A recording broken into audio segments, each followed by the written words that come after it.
All my research and that I conducted with my 60 plus graduate students was motivated by the need to learn so that we can teach.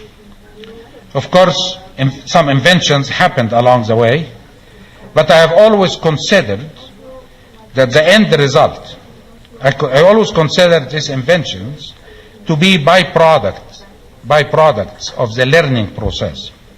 The end product for me was always better understanding, or when one really succeeded, a unifying theory that can help us in teaching the subject. I have also looked at teaching as a vehicle to try new ideas or new ways of doing things on an intelligent group of learners. That is, as a vehicle for teaching research results. In my experience, this kind of teaching is the most stimulating and motivating to students. I have also uncovered many interesting research problems in the course of teaching a subject.